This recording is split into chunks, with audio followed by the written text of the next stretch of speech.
ચાલો.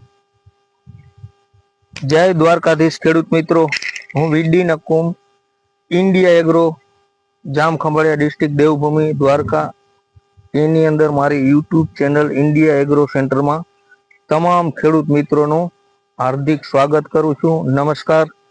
તો ખેડૂત મિત્રો, દરરોજના નિયમ પ્રમાણે આજે હું મગફળીની અંદર ગામ રામનગરની અંદર મગફળીના ફિલ્ડ માટે આવેલો છું.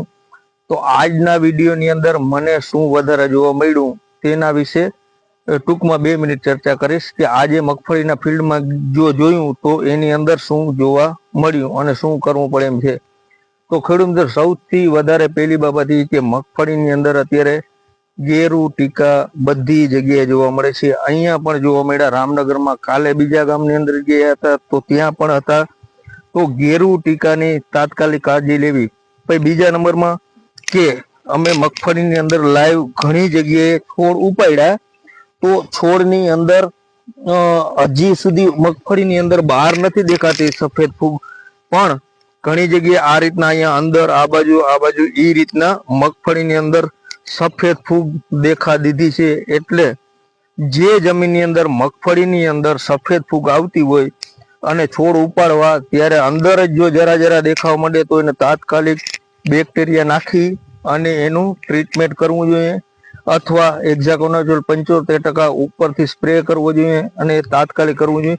કેમ કે એક જ ફિલ્ડની અંદર 2-3 જગ્યાએ સફેદ ફૂગ આ રીતના ઉપાડવાથી છોડ અંદર હજી દેખાય છે, બહાર નથી આવી. પણ એ દેખાણી એટલે બહાર આવશે એ 100% છે.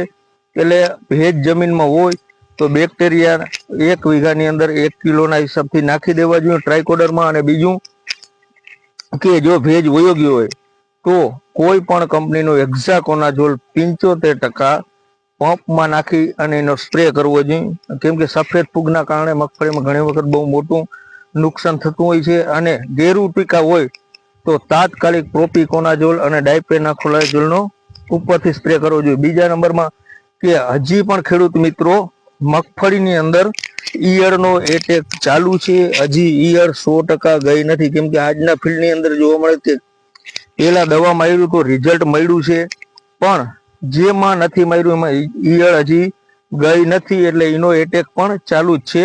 તો સૌથી મહત્વનું ગેરુ ટીકા, સફેદ ફૂગ અને ઈયળ હજી મગફળીની અંદર એટેક છે જ. તો ગેરુ ટીકાનો ખાસ કરીને રાઉન્ડ જો જે ખેડૂતે ના લીધો હોય તો ગેરુ ટીકાનો ખાસ રાઉન્ડ લઈ લેવો જોઈએ. બીજા નંબરમાં સફેદ ફૂગ ઉપર ધ્યાન દેવી જોઈએ તો ઉત્પાદનમાં નુકસાન ના જાય. આજે અમે રામનગરની અંદર ફિલ્ડ કરી તો ત્યાં અમને લાઈવ એ જોવા મળેલ છે. એટલા માટે આજે અમે વિડીયો દ્વારા ખેડૂતોને માર્ગદર્શન થોડુંક આપીએ છીએ. બાકીનું આગળના વિડીયોમાં. જય દ્વારકાધીશ.